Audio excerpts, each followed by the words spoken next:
를 선언합니다. 계속해서 질의 답변을 진행하겠습니다. 질의 있으신 의원님, 네, 이종원 의원님 질의해 주시기 바랍니다. 네, 안녕하십니까. 이종원 의원입니다.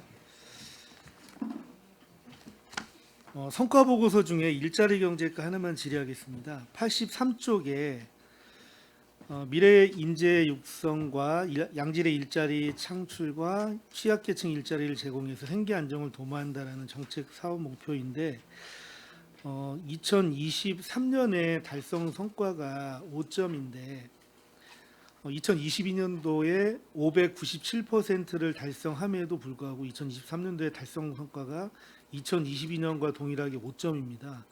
근데 실적은 이제 급락해서 마이너스 22.94점이 되어서 달성률이 마이너스 459%입니다.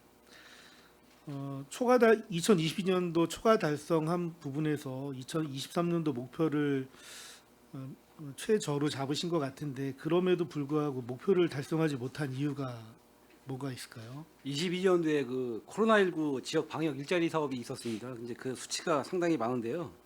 한 60명 정도 이제 그 사업을 했다가 23년도에 그 사업이 일몰이 돼가지고 그 취업자 수가 30명 이상이 감소가 됐습니다. 그래서 그 수치 때문에 그렇습니다. 그러니까 코로나가 그때 심했을 때 22년도에 그걸 갑자기 사업을 해서 늘었다가 60명으로 늘었다가 갑자기 그걸 23년도에 사업이 없어지면서 수가 갑자기 팍 줄었습니다. 2023년도 정도는 예측이 가능하지 않았을까요? 코로나가 이제 이게 조직이 미리 되는 산정을 하다 보니까 시기였고, 이제 23년도에도 이제 코로나가 조금 예. 뒤늦게 이제 이렇게 종식되는 걸로 이렇게 나와서 초창기에 이게 그 전년도에 이미 산정을 하기 때문에 수치를 예측을 못했습니다. 2022년도 뭐 그때는 코로나에 대한 이슈가 있었기 때문에 예, 예. 이슈라는 것이 존재했었지만 취약계층은 항상 네. 일정하게 있는 거잖아요. 네, 맞습니다. 그러면 코로나19에 대한 이슈가 없어도 미리 준비를 해서 취약계층에 대한 일자리를 좀 확보를 했었어야 되지 않나 이런 네. 생각이 들거든요. 예, 좀 아쉬운 점이 있습니다. 예. 예, 2025년도에는 취약계층 일자리 좀 많이 확보해서 제공할 수 있도록 네, 부탁드리겠습니다. 알겠습니다. 예.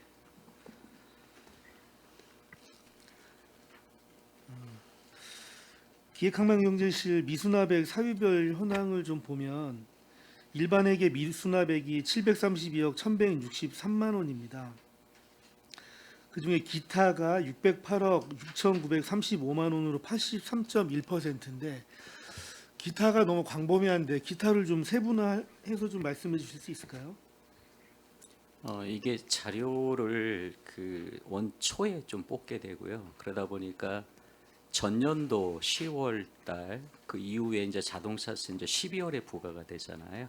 그러다 보니까 이제 2월 되고 독촉이 경과되고 나서 체납 자료가 되다 보니까 그 당시는 전부 다 이제 체납된 게 다 미수납액으로 잡혀 있는 그런 실적이 되고요.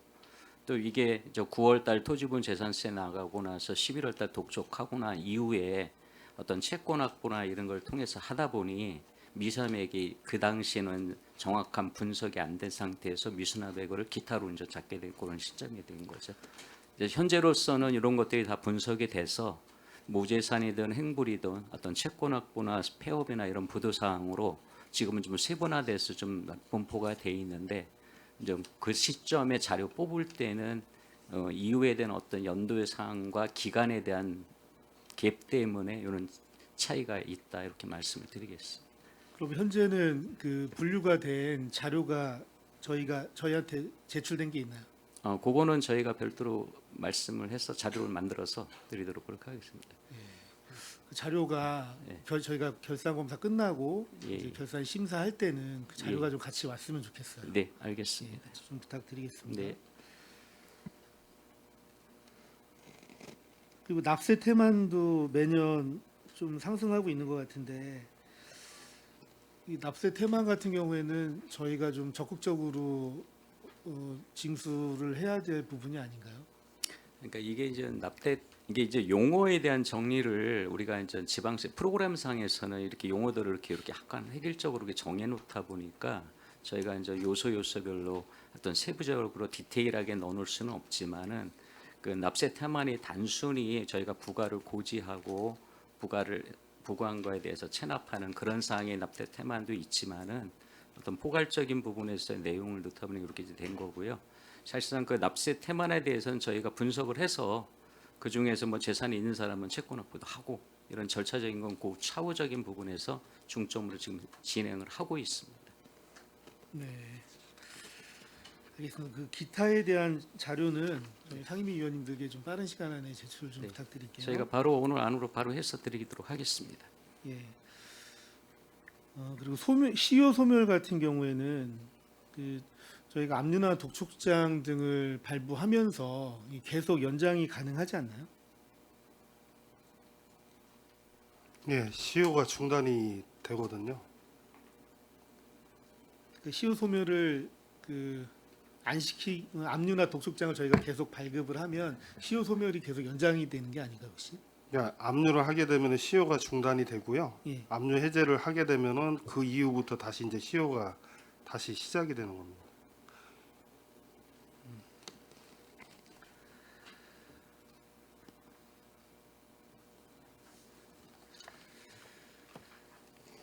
그리고 무재산 비율이 좀 굉장히 높아지고 있는데 이 무재산에 대해서 정확하게 좀 그 원인을 좀 분석해야 될 필요가 있지 않을까요? 무재산이 이렇게 2021년도 대비해서 2배 이상 늘어나고 있는데 좀 원인이 있을 것 같아요. 이게 이제 소유자별로 건수가 늘어나는 부분도 있지만은요. 저희가 이제 부과되는 세금이 계속 늘어나는 추세잖아요. 그러다 보니까 체납률도 늘어나고 다만 또 그리고 과표나 이런 시가가 좀 올라가다 보니까 한 건을 부과해도 뭐 금액이 단위는 예전에는 뭐 100만 원도 컸다 그러는데 지금은 500만 원 뭐 이렇게 단위로 올라가 있는 상태의 그런 금액도 있고 그래서 이제 무재산이라고 하는 것은 어쨌든 간에 저희가 재산조회를 통해서 알게 되는 부분들이 많은데 저 그런 부분 쪽에서 아까도 얘기했지만은 코로나 시대 이후에 이 납세자들이 어떤 세금을 납부할 수 있는 능력이나 이런 것들이 없다 보니까 결국은 경매나 이런 걸 통해서 넘겨가고 그래서 결국은 재산이 없는 경우들이 많이 발생하다 보니까 세액이 늘어난 형태로 좀 있는 것 같습니다. 예. 뭐 그런 부분이 대부분이겠지만 또 그 안에서 그 결산검사 의견서를 보면 그 무재산 안에서도 이제 허위 또는 사회 행위, 위장 폐업에 의한 무재산자가 포함이 될 우려가 있다라고 좀 되어 있잖아요.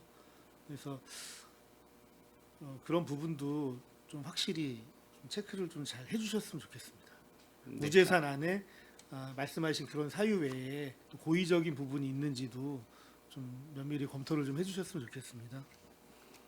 예, 저희가 이 징수과 소관 저건데요. 저희가 여하튼 열심히 하겠습니다. 있습니다. 그리고 세입금 환급 부분에서 그 행정기관 착오는 좀 긍정적으로 계속 줄어들고 있는 것 같습니다. 근데 납세자 권리구제 건수가 2021년 납세자 권리구제에 대한 금액이 2022년 대비해서 굉장히 너무 큰 폭으로 상승이 됐거든요. 58억 5,100만 원 정도로 계속 증가가 되고 있는데 납세자 권리 구제 건수가 이렇게 권리 금액이 이렇게 갑자기 상승한 이유가 좀 뭘까요? 근데 이게 저희가 이제 유권 해석을 하는 부분이 이제 상급 기관인 행안부나 또 경기도를 통해서 어떤 의견이나 이런 걸 통해서 결과를 얻는 경우도 많은데 사실은 이제 조세 심판원이라고 하는 별도의 기관이 우리의 어떤 유권 해석하고 좀 달리 해석해서 판결을 내는 경우가 굉장히 많습니다. 결정을. 그래가지고 그것 때문에 지금도 상충된 의견들이 많이 나오는데 그 부분에서 좀 발생한 게 있었고요. 구체적으로 이제 세부적으로 들어가 보면 올해 같은 경우에 그 재산세 쪽에서 부동산 신탁회사가 그러니까 소유하고 있는 재산에 대해서 도시개발 사업자에게 제공하는 그 재산세에 대해서는 기존에는 우리가 종합합산으로 해가지고 세금을 부과를 했어요.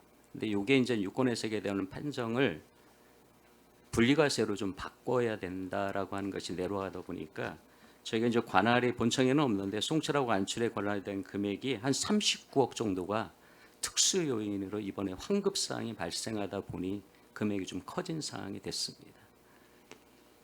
2023년도엔 좀 예외적인 상황이 좀 있었다는 예, 얘기죠. 그렇습니다. 39억이 별도로 거기에 들어가 있는 금액이다 보니까 커진 거고요. 사실 보편적으로는 그렇게 크지 않은 범위 내에서 환급비 사항이 있는 거죠. 예, 알겠습니다.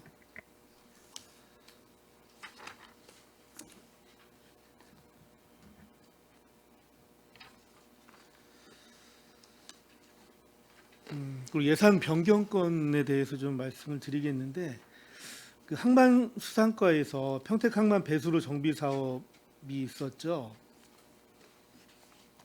예, 그렇습니다. 지금 20억의 예산 중에 그 9억 2,200을 전용을 했습니다. 시설비에서 감리비로 전용을 했는데, 좀 궁금한 게 2023년도 본 예산안에 저희가 그 예산 20억을 세웠을 때 공사비로 18억을 세웠고 감리비로 2억을 세웠습니다. 맞나요?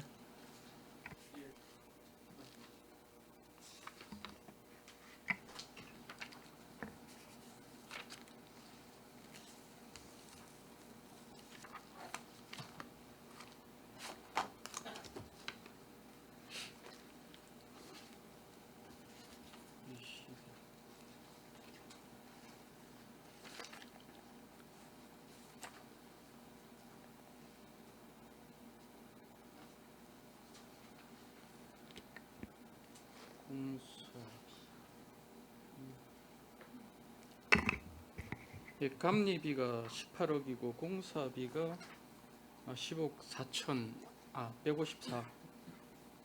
저희가 2023년도 본 예산에 예. 공사비를 18억을 세웠고요. 감리비를 2억을 세워서 총 20억의 예산을 세웠거든요. 본 예산에. 예. 그런데 자료를 보면 시설비에서 감리비로 9억 2,200을 감리비 전체가 9억 2,200인데 9억 2,200을 전부 다 변경했어요. 그러니까 감리비로 2023년도에 2억을 세웠기 때문에 전용 그 변경을 하려면 나머지 7억 2,200만 변경을 좀 했었어야 되는 게 아닌가. 이 부분은 저희가 좀 더 파악을 해서 설명드리고요. 예산 정액되는 부분은 작년도 그 설계 변경하면서 저기 한 10% 정도 공사비가 정액됐다는 말씀드리고요. 아까 말씀하신 부분 확인해서 별도로 설명드리도록 하겠습니다. 예, 그러니까 이제 제 얘기는 20억 중에 2억을 감리비로 저희가 예산을 세웠는데 그러면 나머지 7억 2,200만 변경을 했었어야지 왜 전체인 9억 2,200을 다 변경했는지 그 사유를 좀 한번 확인해 주시기 바라겠습니다. 예, 알겠습니다.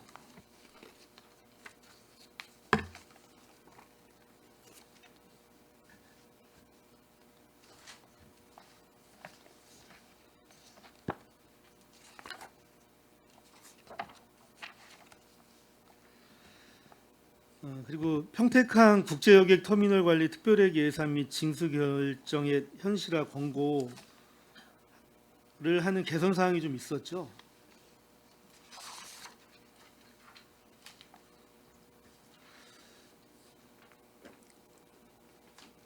결산검사 의견서에 이제 그렇게 좀 나와 있는데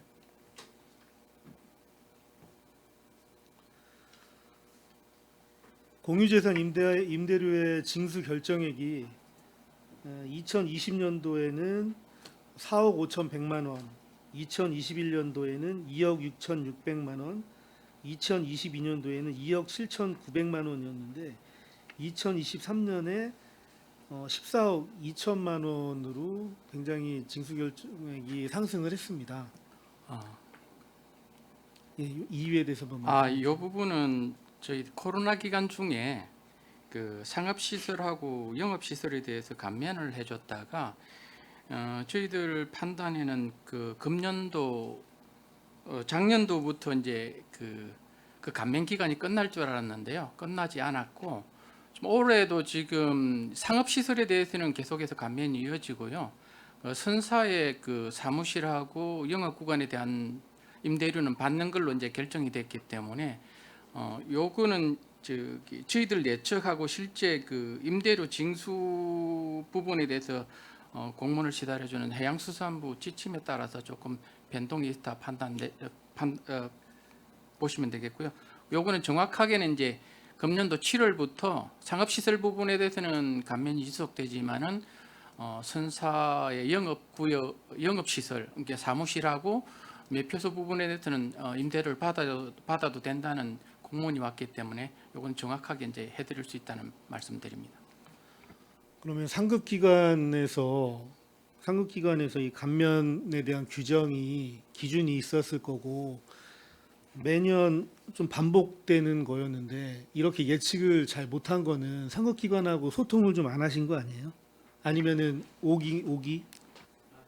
저희들 판단했던 2022년도까지는 전액 감면되고 2023년도 8월부터 이제 저희들이 여객이 재개됐거든요. 그렇습니다. 여객이 재개됐으면 당연히 임대료는 징수할 줄 알았는데 적어도 카페리 선사에 대한 임대료는 징수가 가능할 걸로 봤고 또 그렇게 흘러가는 줄 알았는데 해양수산부에 국제터미널 관련해서 임대료 감면 기간을 연장한다는 공문이 오다 보니까 조금 차익이 발생됐다고 보시면 되겠습니다. 그런 공문이 오는 것에 대해서 그 상급기관과 그 전에 어떤 협의나 소통이 없었다는 거잖아요. 실무자 선에서 이렇게 결정된 게 아니고요. 위쪽에서 결정되다 보니 실무자들도 조금 판단하기 어렵던 것 같습니다. 이런 감면 기준 같은 거는 상급기관하고 잘 소통해서 예측을 좀 잘 해주셨으면 좋겠어요. 이건 뭐 네, 알겠습니다. 달성률이 1%도 안 되니.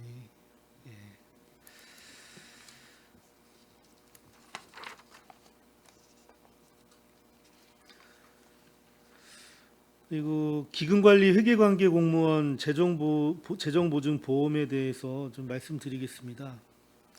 2023년도 2023 회계연도 기금의 재정보증보험 가입 현황을 좀 보니까 고향사랑 기금하고 공공시설 등 설치 기금, 농업 경쟁력 제고 기금 이런 기금에는 회계관계 공무원이 전부 좀 누락이 되었잖아요. 누락이 된 이유가 뭐가 있을까요?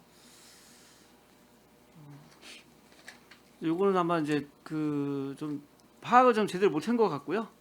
그래서 이 부분은 좀 그 부서에 다시 좀 확인을 해서 내년부터는 다시 좀 제대로 이제 이렇게 들 수 있도록 아마 금년에는 아마 다 이제 가입이 된 거로 알고 있습니다. 그래서 금년에 다 가입이 되어 있는지 잠시 후에 좀 확인해가지고 저희 좀 알려주시고요. 네, 알겠습니다. 나머지 그 기금 출납원 보조로 가입이 된 7개의 기금이 있는데 여기에도 마찬가지로 기금 운영관하고 기금 출납원이 가입이 되어 있지 않습니다. 기금 출납원 보조만 그 재정보증보험에 가입한 이유가 좀 뭐가 있을까요? 그리고 이게 이제 원래 그 회계관계 공무원에 대한 기금 그 재정보증은 이제 회계부서에서 하고 있기 때문에 한번 그 회계부서에 한번 확인해 보겠습니다. 그건. 네. 예, 알겠습니다.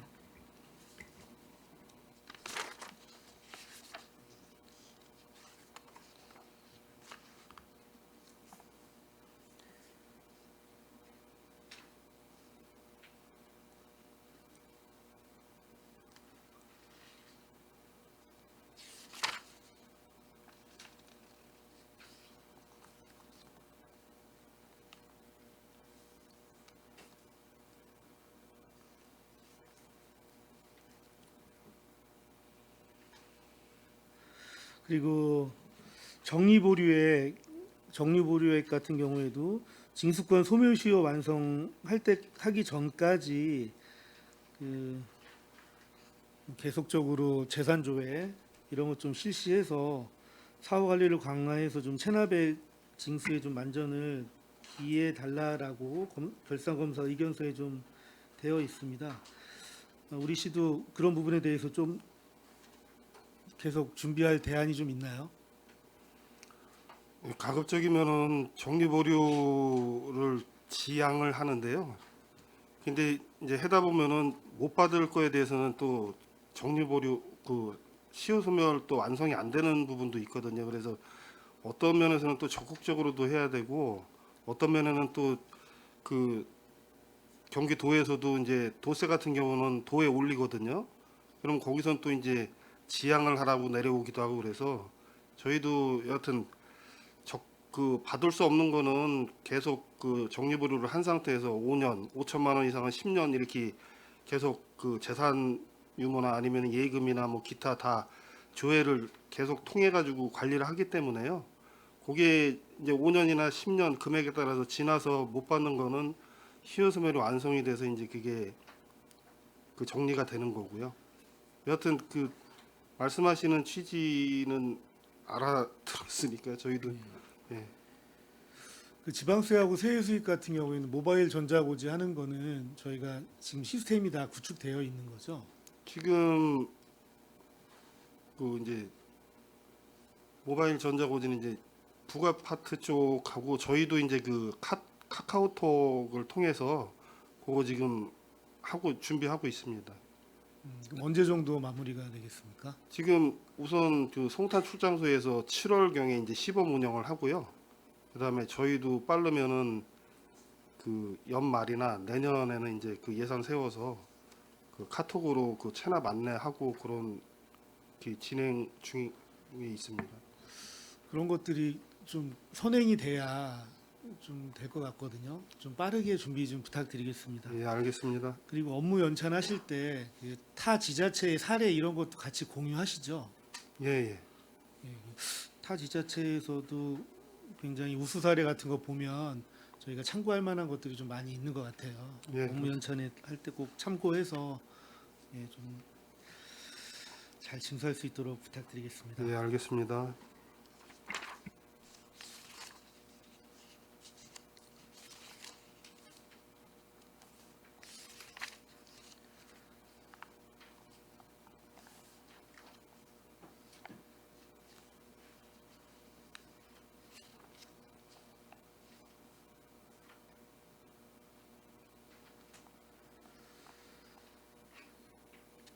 그리고 저희가 그 인구가 계속적으로 증가하고 있지 않습니까? 인구가 계속적으로 증가하면서 그 지방세도 같이 증가가 될 건데 그 부분에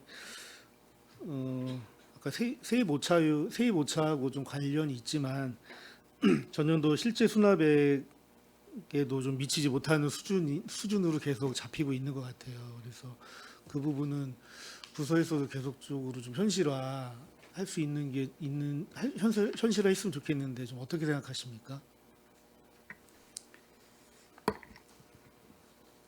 저희가 이제 해마다 이제 연도별 세수 아까 말씀드린 오차를 줄이기 위해서 추계를 하면서 이 적정성 여부를 판단을 하고 다만 이제 기본적으로 3년에 대한 추계 또 3년에 대한 평균가 어느 정도 특수 요인이 있는지를 여부를 확인하는 부분이 있고요. 근데 다만 이제 이게 세수가 이제 계속 줄어드는 입장은 있었는데 올해 같은 경우 특별한 요인이 특수 요인이 뭐 법소같이 삼성이 어떤 1,300억 이상을 내다가 갑자기 올해 같은 경우 안 내다 보니까 세수가 줄어든 요인이 있는데 하여튼 세수를 늘릴 수 있는 방안으로 최대한대로 이런 부분에 대해서 연구하고요. 그다음에 이제 저희가 이제 과표나 이런 부분들을 현실화 시키는 부분도 앞으로 이제 중장기적인 과제고 뭐 정부 차원에서 하는 부분도 있지만은 지자체 측면에서는 그렇게 납기의 어떤 징수율 같은 이런 부분들을 좀 제고해서 높일 수 있도록 이런 부분들을 하는 거하고 그다음에 이제 고액 체납자 같은 경우는 우리 징수과에서 하지만은 같이 과별로 우리 세무부서가 좀 협업을 해서 세수 증대할 수 있도록 계속 노력하겠습니다. 예, 그리고 세입 수입 부분에서도 세입으로 잡을 수 있는 부분들이 분명히 있거든요. 그래서 그런 부분도 세입으로 잘 잡아주시고 결과적으로는 세입 오차율이 좀 낮아야 그 세출을 좀 정확히 저희가 잡을 수 있을 거고 그래야지만 불용액이 좀 최소화될 수가 있을 것 같거든요. 그런 부분 제가 행정사무감사에서도 말씀드렸지만 그때 저희가 당부드린 말씀 꼭 이행해 주시길 바라겠습니다. 네, 알겠습니다. 네, 수고하셨습니다. 이상 마치겠습니다. 네, 이종원 의원님 수고하셨습니다. 질의하실 위원님 것으로 김혜영 의원님 질의해 주시기 바랍니다. 네, 수고 많으십니다. 그 주요 집행 현황으로 저는 질문을 하겠고요. 64페이지 보면 시정시책 기획관리 거기에 지금 잔액이 있는데 공기 부족이라고 그랬는데 어떤 게 공기가 부족했다는 건가요? 몇 쪽이? 64쪽. 아, 용역하는 거 말씀하시는 네. 거죠? 네, 용역은 이제 각 부서에서 이제 네. 한 사업들입니다. 네. 그래서 지금 이제 버스 공영 차고지 사무 위탁하는 부분하고 그다음에 이제 스마트 그린 도시 조성 사업 이 부분이 이제 두 개가 지금 이제 2월이 됐는데요. 이게 아마 좀 늦게 아마 저기 돼가지고 근데 이게 받은 자료에는 중부권 버스 공영 차고지 사무 위탁은 이거는 착공일이 23년 12월 21일이고 네. 준공 기한이 24년 2월 18일이었어요. 네, 실제로 그러니까 그랬고. 지금 현재로는 다 집행이 됐지만 이제 23년도에는 이제 집행이 안 되고 2월이 된 상황이죠. 그래서 2월이 됐다. 네네네. 네. 그다음에 거는 계약이 어차피 25년도로까지 돼 있는데 그거는 뭐 사고라고 할 수가 없는 거 아니에요? 원래가 계약 25년도로 돼 있더라고요. 아, 원인행위가 이제 된 이후에 2월 되는 건데 사고 이월로 그냥 합니다. 사고 이걸로 그래서 네네네. 저기 표시를 했다. 네네. 네네. 아무튼간에 기간은 좀 지났지만 일단 집행이 돼서 소기의 그 용역 관리가 다 될 수 있어서 다행입니다. 네. 그다음에 71페이지 70페이지지 소송 수행 지원이 있어요. 네네.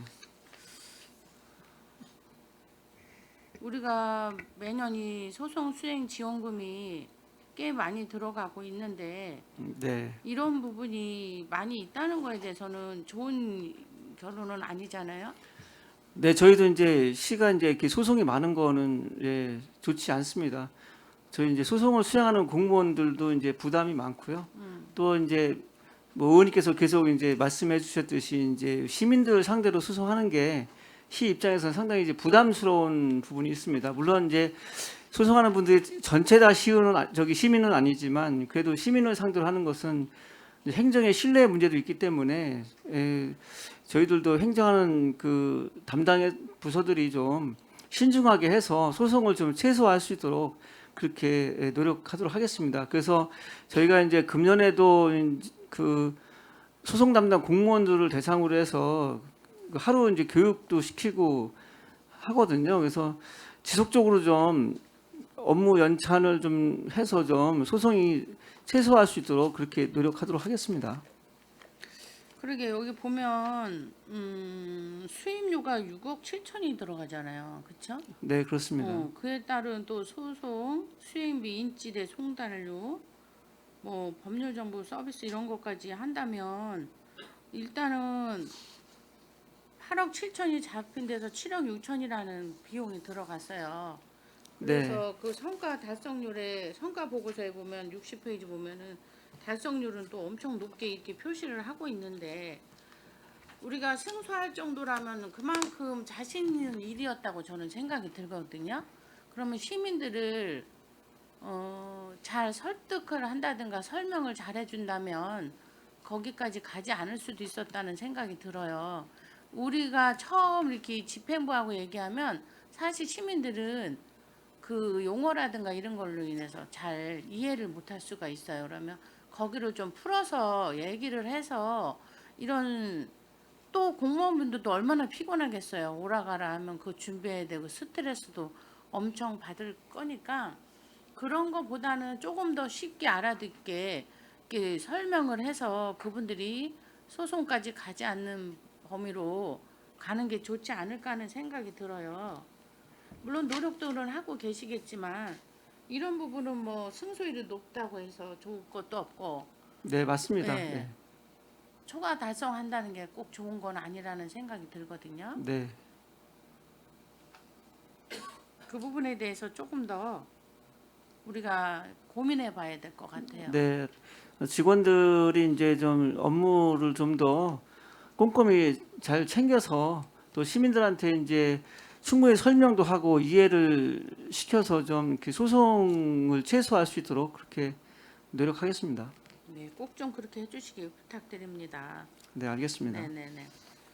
그 다음에 243페이지 보면 대안학교 교복 수요 미발생이 있었어요. 이게 해마다 보면은 우리 시가 사실 이 대안학교가 좀 학생 수가 많은 편에 속하네요. 행정자치국가 행정처 지금 넘어갔어? 아 맞다. 아 네네 죄송합니다. 그냥 넘기다 보니까 여기까지 넘어갔어.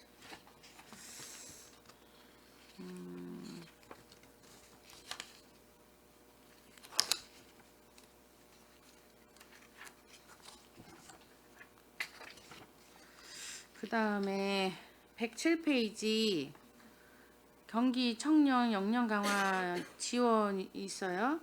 거기서 집행 잔액이 많이 남았는데 어떻게 된 거죠? 이게 작년도에 6월달에 응시료 지원 근거 네네. 마련을 6월달에 했거든요. 네네. 그리고 그 다음에 이제 홍보를 하고 작년도에는 또 전산을 2번을 열어줬습니다. 그래서 하반기에도 10월달, 11월달 두 달만 이렇게 열어줬기 때문에 네네. 예, 집행률이 좀 낮았습니다. 왜 그렇게 2달만 그렇게 하게 된 거예요? 아, 그래서 올해는 그거 해서 소급해서 준다고 그러는 건가요? 작년에 신청하신 분들은 작년 1월 1일 것부터 다 소급은 가능합니다. 가능해서? 예. 소급해서 다 받을 수 있도록 좀 신경 써주시기 바랍니다. 그 다음에 세정가 149페이지 공공 운영비에서 5,100만 원 정도가 남았는데 이거 어느 정도 예견이 안 된 건가요? 저희가 아까 그 얘기 드렸지만 저희가 이제 고지서나 이런 부분을 발송을 네. 저희가 이제 그 부분에 이제 전자송달이나 또 일반 아까 말씀드린 이런 어떤 메시지 문자 이런 식으로 좀 하다 보니까 네네. 금액을 좀 절약하는 측면에서 이게 고지서가 좀 잔액이 좀 남아 있는 부분인 거고요. 네네. 뭐 세부적인 사항으로는 이제 우편 요금 부분 쪽에서 한 4천만 원 정도가 거의 남아 있었고요. 다른 부분들은 뭐 거의 다 쓸 수 있는 금액이었습니다. 그래서 이게 앞으로는 계속적으로 고지서 우편 비용을 좀 줄이고 그걸 줄이자고 이제 예, 얘기를 예, 했죠 그렇습니다. 저희가. 그래서 예. 점점 그 부분이 예, 줄고 예. 있는 건가요? 향후에는 아마 전체적으로 아까 우리 이정원 의원님 얘기한 대로 전자송달이나 이런 쪽으로 더 확대해서 갈 수 있도록 해야 되지 않을까 이렇게 생각하고 그럼 있습니다. 정자 송달을 하고자 우리도 얘기를 제의를 많이 하고 했는데 네. 그로 인한 민원은 없었나요? 지금 이제 그게 이제 저희가 이제 전자송달과 관련해서 신청을 하게 되면 저희가 이제 고지서 정기분이나 이런 걸 때 이제 문자를 보내게 되면은 네, 또 실패하는 경우들이 있어요. 본인들이 신청해놓고 모르는 경우도 있고 네네. 또 이래서 실패할 경우는 다시 또 고지서를 해서 보내는 경우들이 있는데 저희가 이제 지금 같은 경우는 500원 그다음에 자동 이체하면 또 500원 해가지고 1,000원씩 지금 세액공제를 해주고 있는데 네네. 그런 상태에서 이거를 좀 보급을 좀 확대시켜서 네. 좀 더 시행할 수 있도록 그렇게 하려고 하고 있습니다. 그렇게 확대되고 시민들 불만이 적어진다면 네. 가장 좋은 제도인 것 같아요. 장기적으로는 그렇게 가야 될 아니, 상황입니다. 장기적으로는 그렇게 돼야 될 것 같고요. 네. 그다음에 저기 회계과장님 우리가 여비를 잡을 때 어떤 기준으로 각 부서마다 여비를 잡나요? 지금 여비는 이제 20일 기준에서 아마 다 10일 기준으로. 네네. 근데 제가 이거 전체적으로 다 보면서 느낀 거는 어느 과 어느 부서 안출 송출 다 동사무소까지 할 거 없이 여비들이 엄청 계속 남아요. 그럼 이 부분을 이게 한두 해가 그런 게 아닌데 그게 조절이 안 되나요? 그래서 이번에는 저희가 이제 좀 정비를 한번 해볼 계획입니다.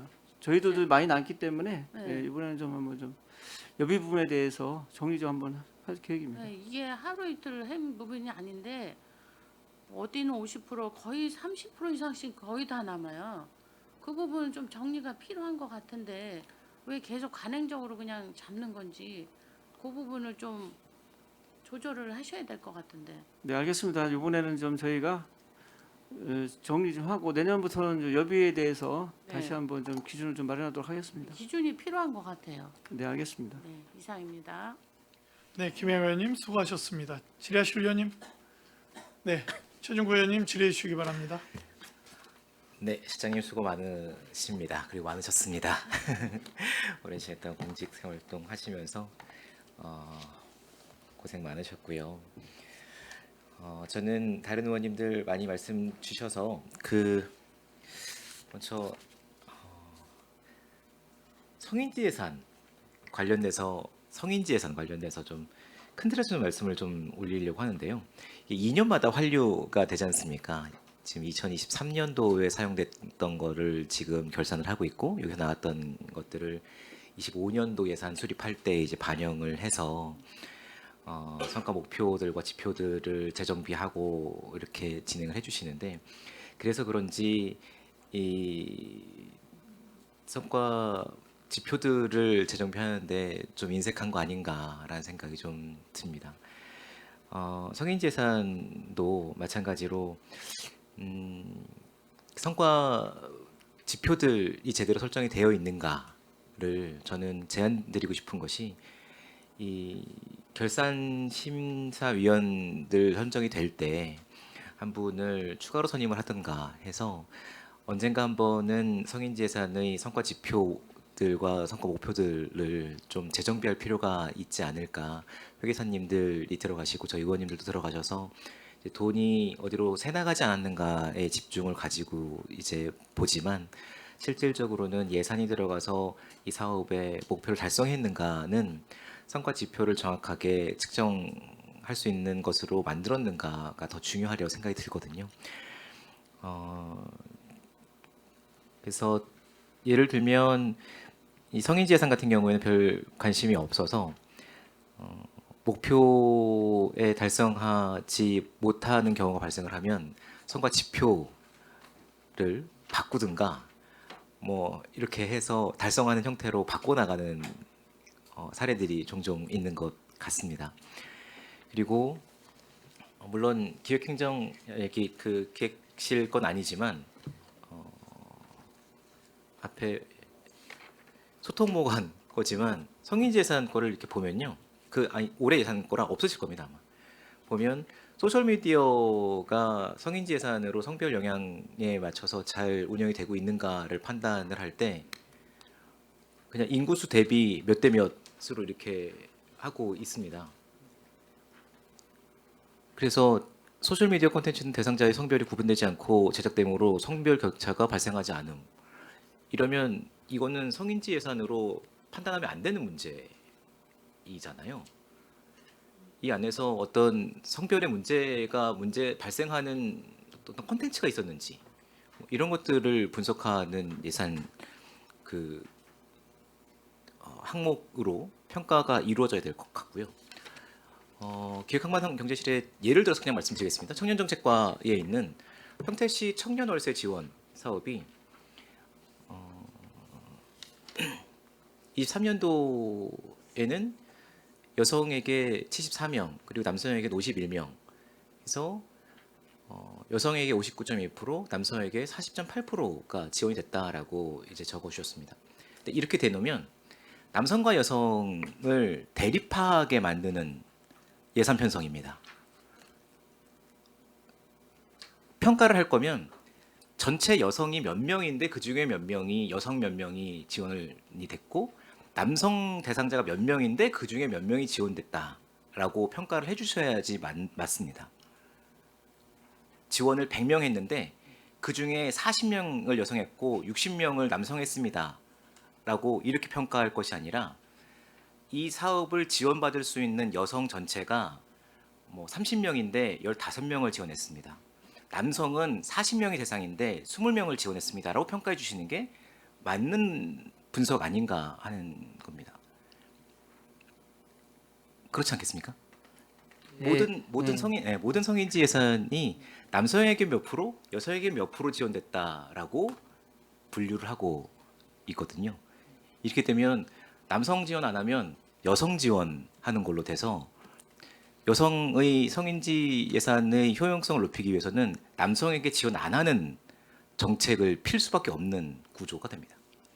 그래서 이 성인지 예산의 평가 기준을 전체적으로 한번 조율해 주셔야 되지 않을까 싶습니다. 그래서 결산 심사를 할 때 이것을 성과 분석표를 분석할 수 있는 누군가를 선임을 한번 하셔서 한번 계기를 마련해 주셨으면 좋겠다라는 생각이 들고, 제가 말씀드린 대로 이 예산 평택시 청년 월세 지원을 분석하면 사업 수혜자가 여성도 60% 이상의 달성률을 보이고요, 남성도 60% 이상의 달성률을 보입니다. 훨씬 더 성과가 좋아집니다.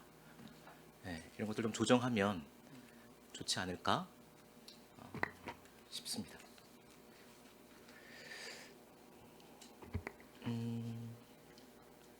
그리고 성인지 예산의 문제뿐만 아니라 성과 지표를 측정하는데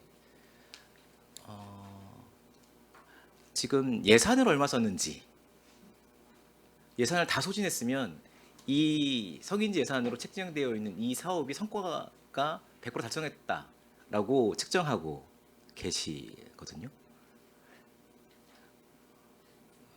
그렇게 측정하면 안 되라고 생각이 들고요.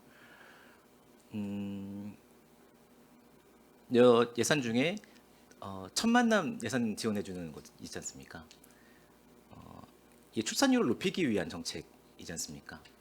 그러면 100만 원이 설정돼 있으면 100만 원을 지원했기 때문에 이 사업은 성인지 예산 사업으로 100% 달성됐다가 아니라 이 사업으로 인해서 우리 시의 출산율에 얼만큼 영향을 미쳤는지를 분석을 해주셔야지 정확한 성과 분석이 되는 것 아닙니까?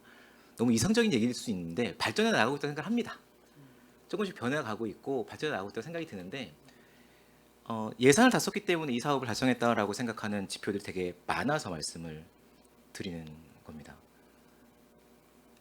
한번 계기를 마련해 주시면 좋겠습니다. 성과 지표를 한번. 예, 알겠습니다. 이 성인지 예산이 뭐 아시다시피 역사는 굉장히 길지만 네. 사실 그동안 좀 관심도나 이런 건 상대적으로 좀 떨어져 가지고 이에 대한 어떤 뭐 성과나 목표 관리가 좀 명확히 이렇게 되지 않은 그런 점도 있고, 네. 이 성인지 예산이 그동안에 뭐 남성 여성 이렇게 뭐 이분화 쪽으로 이렇게 저기 했다가 최근에는 이게 또 양성 평등 쪽으로 이렇게 어떤 그런 그 성격이나 기조도 이렇게 좀 바뀌면서 이게 굉장히 좀 혼용되는 어떤 그런 어떤 그런 사안이어서 네. 저희가 어떻게 뭐 이분법적으로는 명확히 어떤 뭐 그런 저기는 좀 한계는 있었습니다만은 좀 시대 변화나 당초 이 취지에 이렇게 좀 맞게 저희가 지금 말씀드린 대로 그런 부분에 대해서는 한번 좀 한번 계기가 재평가해서 좀 있어야 될 것 같습니다. 정립을 좀 그렇게 해보겠습니다. 그리고 또차 말씀드리지만 예산의 집행만으로 성과를 측정하는 지표가 지금 기획항만경제실에 3건이 있습니다.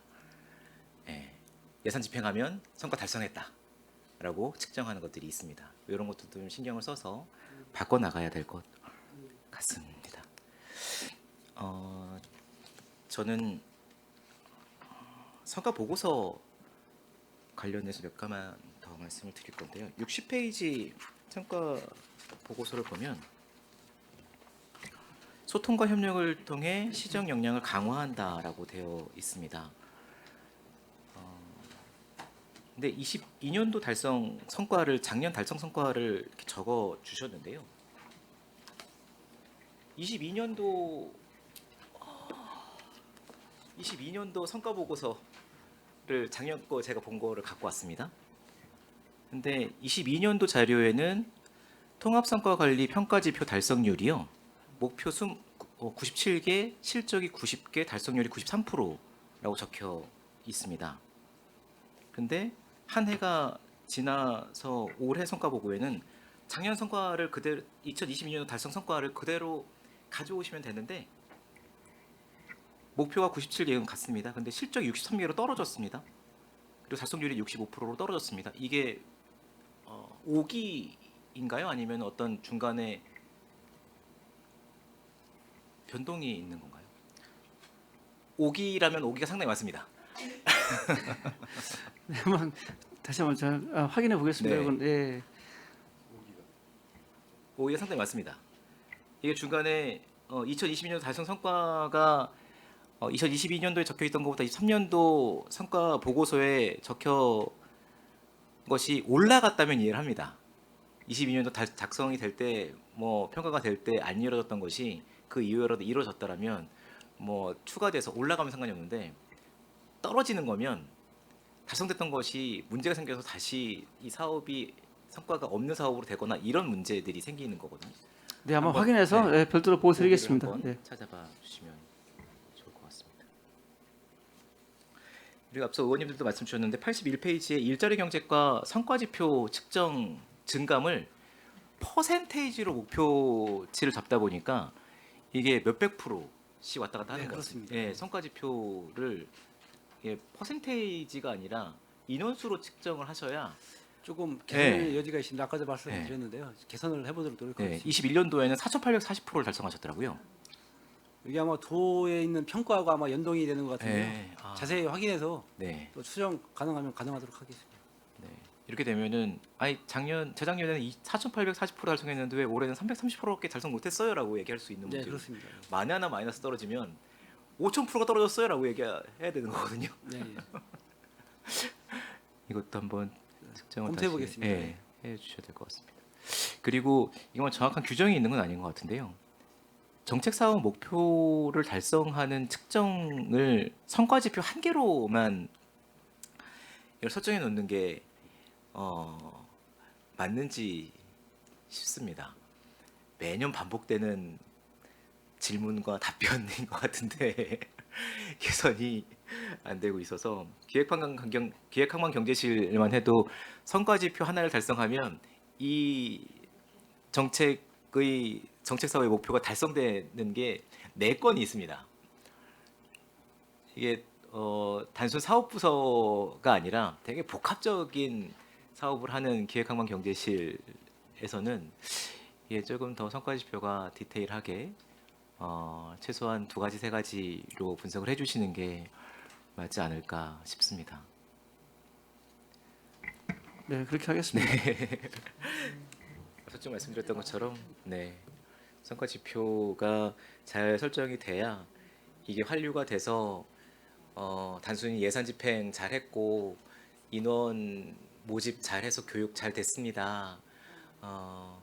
여성분들 30명 모집됐습니다가 아니라 30명 중에 20명이 취직을 했습니다. 그래서 이 취업 지원 예산이 교육을 30명 했다는 성과가 아니라 20명의 취업자를 만들어냈습니다라는 이 성과들이 이렇게 환류가 이루어져야 될 것 같은데 그런 것도 좀 신경을 써주시면 감사하겠습니다. 질의 마치겠습니다. 네, 최종구 의원님 수고하셨습니다. 질의하실 의원님. 네, 유정아 의원님. 네, 최종구 의원님께서 굉장히 좋은 말씀 해주신 것 같습니다. 아까 정회 시간에 제가 과장님께 또 말씀드렸더니 답변 주셨던 내용 중에 성과지표를 변경하는 것에 있어서 업무를 처리하는 데 굉장히 부담감을 느낀다라는 답변을 주셨었습니다.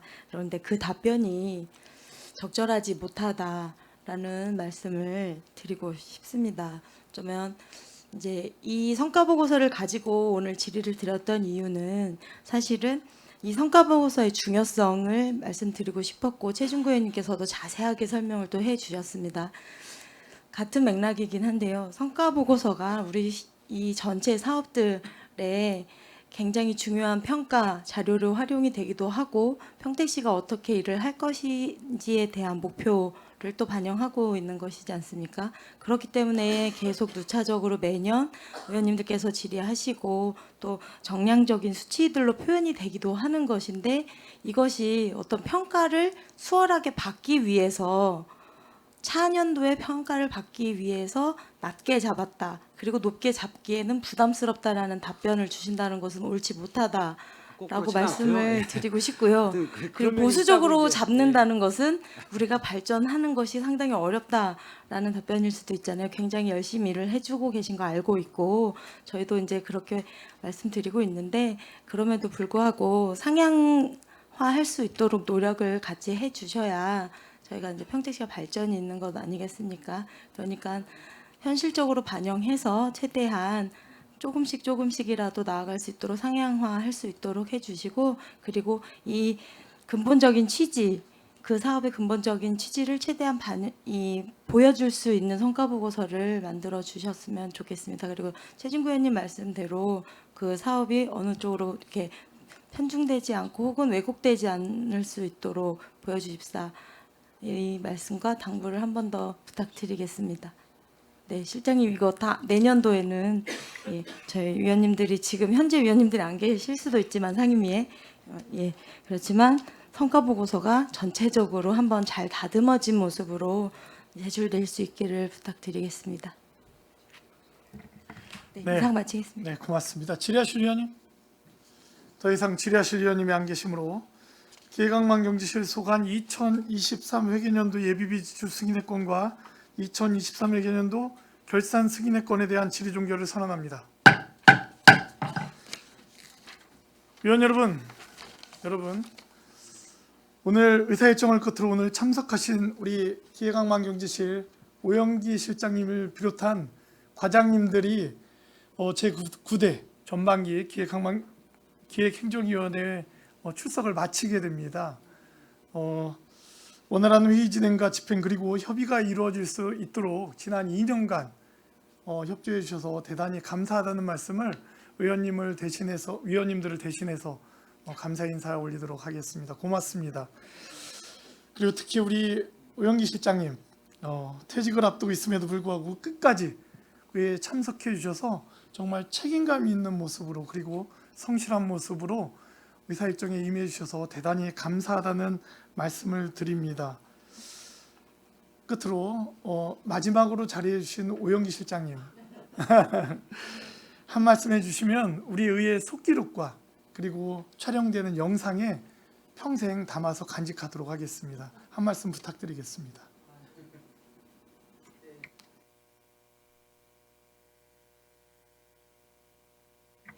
네, 이런 기회를 주신 위원장님께 먼저 좀 감사의 말씀을 드리고 싶습니다. 저는 뭐 개인적으로 간부 공무원이 돼서 의회에 출석해서 대부분을 옛날 뭐 자치행정위원회부터 해서 지금 명칭은 바뀌었습니다만 기획행정위원회까지 이 기획행정위원회에서 대부분의 어떤 출석도 하고 답변도 생활도 이렇게 한 것 같습니다. 많은 참 기억도 있고 애착도 많습니다. 의원님들 뭐 한 분 한 분에 대해서는 뭐 다 어떤 그런 어떤 정도 있고 그래서 뭐 고마움을 항상 마음속에 가지고 있었습니다. 앞으로 제가 이제 퇴직을 하면은 시민 생활로 돌아가지만 여기에서 또 의회 특히 기획행정위원회에서 이렇게 의원님들과 그리고 어떤 동료들과 같이 이런 경험을 많이 어떤 또 자양분으로 삼고 바탕을 삼아서 시민 생활도 좀 자랑스럽고 떳떳한 이런 생활이 될 수 있는 어떤 좋은 경험으로 이렇게 뭐 삼는데 제 어떤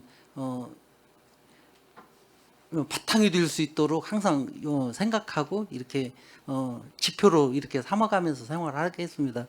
그동안에 이렇게 함께 해주시고 항상 이렇게 도움 주시고 이렇게 해주신 의원님들께 다시 한번 감사드립니다. 고맙습니다. 예.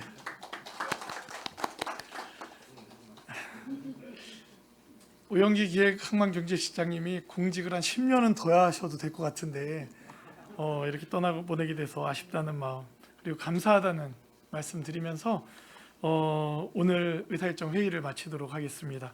원활한 회의 진행과 중식 시간을 갖기 위해 정의하고자 하는 데 이의 있습니까? 없으므로 14시까지 정회를 선언합니다.